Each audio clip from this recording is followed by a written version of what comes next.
Something I'm consistently fascinated by is the line between popularity and quality. The best songs are also sometimes the most popular, but as you and I know, this is often not the case too. So how many times do audiences get it right? Today we're gonna swing through a bunch of random popular musicians, find out what their biggest hit is, whether that be from commercial sales, Spotify streams, YouTube views, and so on, and decide, is that track actually good? For a fun additional criteria, I'm gonna include a little visual score for each one, saying whether I think the song is bad, it's okay, or yes, it's good. Does the song represent the rest of the artist's discography well? No, it's an outlier. It's kind of like their other stuff, or yes, it is like the rest of their catalog. And finally, could you make the argument that it's the musician's best song? No, it's nowhere close, maybe, but probably middle of the pack, and yes, it's in the upper tier of their discography. The reason why I wanted to make this video in the first place, I think Creep by Radiohead does not deserve the slander it gets from nerds online. Is it in the band's top 25, top 30, or maybe even top 50 best songs they've ever made? I'm cool with people not thinking so, but that's a testament to how amazing the band is, not that Creep is a bad song. It is not a bad song. It's not quite as mind-blowing, beautiful, or deep as Weird Fishes, Idiotech, and so on, but I will defend this silly little track until the day I die. Admittedly, it's rather hard to quantify what the biggest Beatles song is when comparing influence, modern numbers versus older numbers, etc., but I think Hey Jude is a fair shout. A simple yet timeless classic featuring all-time great inspirational lyrics and an ideal sing-along. I would personally say that there are better individual tracks, but there's no part of me that is gonna trash this one. Something like A Day in the Life is more interesting, but this is still Beatles through and through. Taylor Swift has had many a hit song, and while this one was absolutely massive, Shake It Off is not one of her best. I would go on to make the argument that this is probably one of the worst representations of an artist that we'll go over in the whole video, and I truly don't see Swifties being too mad at me for saying that. It has none of the heart or cleverness that can make her a one-of-a-kind songwriter. Instead, it's a pretty soulless, repetitive track that seems like it was made in a lab to go number one. And don't get me started on the interlude and bridge. While he consistently seems capable of great things, Ed Sheeran has been pretty routinely okay over the years. It's a toss-up between Shape of You and Thinking Out Loud for his top hit, and while I prefer the former, the latter seems more definitive of him. It doesn't exactly earn how melodramatic it is, but let's be honest, there have been far worse songs that we can't seem to get away from. It's got nothing on Gimme Love though. Again, I'm not exactly the type to go on a rage and say, "Wah, Shallow by Lady Gaga is cringe." It's fine, I actually think it's a decent enough track, but as with the theme of this video, it does not tell you anything about the magic of this musician. It's funny looking at the upper echelon of an artist's commercial hits, and you see something wildly creative and influential like Bad Romance, but then something sort of boring like this is right above it. Stevie Wonder is another perfect example of why this topic came to mind. As a kid growing up, I more or less knew him as the guy that sang Superstition, which is totally cool because I liked the song, listened to him more, and now I have a better understanding of this artist. Superstition is a good gateway biggest song because it led me to As, Living for the City, and so on. Whereas something like Taylor Swift's Shake It Off might annoy people and keep them away from the greatness of an All Too Well. You know what I mean? Prince was pretty good at that whole making music thing, and Purple Rain is quite the example of that. Throughout a career of doing melodrama the right way, pure sexiness in audio form, unadulterated funk, a few of my personal favorite uses of a drum machine, and enough notable bass lines to make a dove cry. It's hard to put this man in a box, but the pure theater of Purple Rain gets a thumbs up for me no matter what. While some sources say it's now or never for Elvis, others said Hound Dog, and I'm leaning that way too. Is it a good song on its own? Duh. Is it representative of the rest of his discography? It's a cover of a black soul singer. So, yeah. Is it one of his best? Truthfully, I've always felt like this one is a little gimmicky compared to his other stuff, but I imagine most people would say it's up there. Katy Perry is someone who it can be hard to give credit to because of garbage like Roar. If I could wave a magic wand and cause a very specific 75% or so of her discography to disappear, she'd be one of the best pop stars of the century. Easy. Teenage Dream rules. California Girls, Hot and Cold, I Kissed a Girl, fun. Even Fireworks, which is the close runner-up in terms of commercial sales, is fine, but with a lot of filler and less of that killer in her catalog. Sadly, the musical equivalent of a motivational poster mixed with the coolness of Hillary Clinton dabbing on Ellen is what she turned into. Billie Eilish is at the beginning of what will hopefully be a long and prosperous career, but I wanted to show how her first big hit that helped turn her into the global megastar that she is today is a top-notch pop song in my opinion. Unique, visceral production that really brings you into the world of the song, the creepy outro that slows everything down.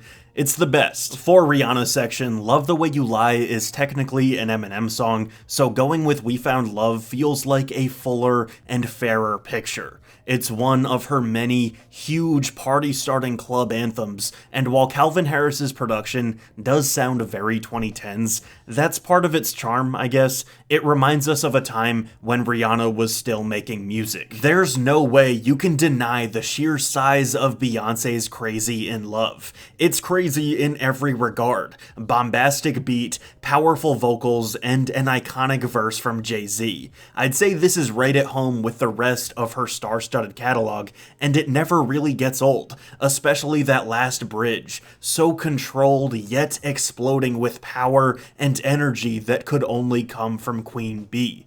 And even when she has pop mainstays like Love on Top in her arsenal, and more recently releasing some of the best music of her career with Renaissance, Crazy in Love still feels like it deserves its spot at the top. When Someone Like You by Adele dropped, it was everywhere. Audiences were enraptured with Adele's velvety voice over a somber, yearning piano, and this is an amazing ballad. In fact, it was the first piano ballad to reach #1 on Billboard's Hot 100. Yet, even from the same album, there's Rolling in the Deep, which is both lyrically and instrumentally a little richer and more interesting to me. Doubling as both The Weeknd's #1 selling hit and Spotify's #1 streamed song, we have Blinding Lights. As much play as this song has gotten, it still feels fresh and true to this artist. It's got the hookiest of hooks, with that sharp, groovy 80s synth, and The Weeknd's classic, dark, brooding lyricism.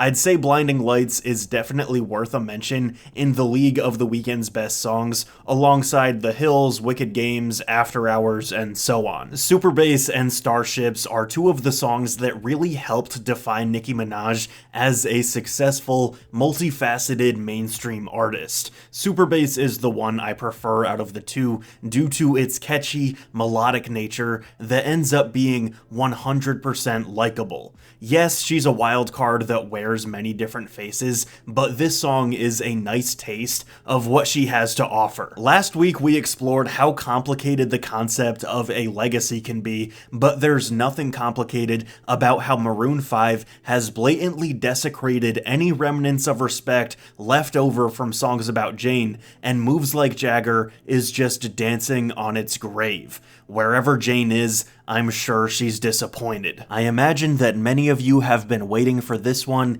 Happy by Pharrell. This is bordering on proof that there is no God. Even off the same album, you have the cool, breezy gust of wind, which was much more representative of the perfect production that has defined Pharrell's career. I know that stat about the Neptunes, the duo consisting of Pharrell and Chad Hugo, producing 43% of songs on the US radio is mentioned a lot, but it really shows what a golden age of production that was and how monumentally influential Pharrell really is. Happy should not be his legacy. New Rules was Dua Lipa's first #1 hit, and while I go back and forth on her music sometimes, I think this is more than well deserved. She immediately became a dance pop mainstay, most recently collaborating with Elton John in a move that just further confirmed her rise to superstardom. Pretty much anytime Dua is making that signature disco-infused sound, she's making her best music, and she's made a lot of it. Levitating is all but ingrained in our generation's mark on music, and New Rules deserves to be right alongside it. I do not know how we got here. While Boom Clap is far from being on any worst songs ever list, and it's actually a relatively interesting pop song, it is nowhere near Charli XCX's best, or even the sound that she became accustomed to. She's in there, but the difference between Boom Clap and fan favorites like Vroom Vroom, Pink Diamond, and Unlock It is so abrupt, it'll give you whiplash. This is a testament to both how far she's come in her career and how deceptive some of these big songs can be. Saying that Justin Bieber has had a polarizing career is an understatement. It's kind of funny that Sorry is his #1 track because it's more or less fine, agreeable, solid, etc.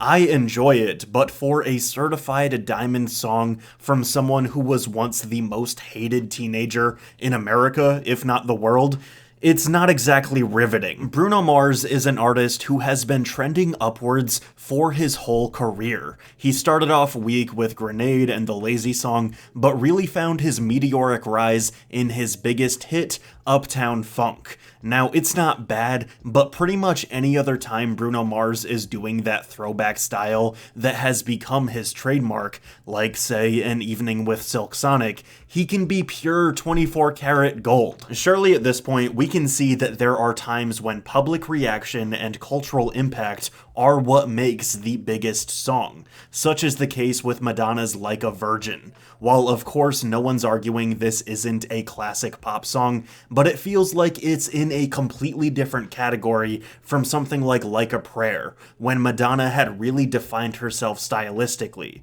But while there are bigger and better songs than Like a Virgin, they probably couldn't have happened without the impact of it. Also in a vein of cultural impact is Michael Jackson's Thriller. Mind you, this anecdote is 6 solo albums in and long after his pre-established fame with the Jackson 5. Michael Jackson's manager, Ron Wisner, had to fight with MTV just to get a black artist played, telling the network this video is on by the end of the day or CBS Records isn't doing business with MTV anymore.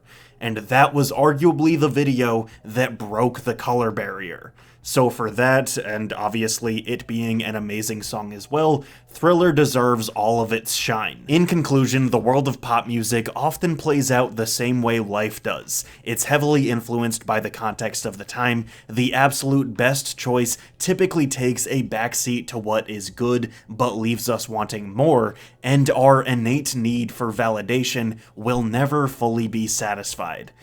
Have a good day, everybody. Hey, thank you for watching that video. If you want to support the channel, feel free to like, comment, and subscribe. You can follow me on social media at RenshawHS. You can buy my merch, support my Patreon, and thank you again. I'll see you soon.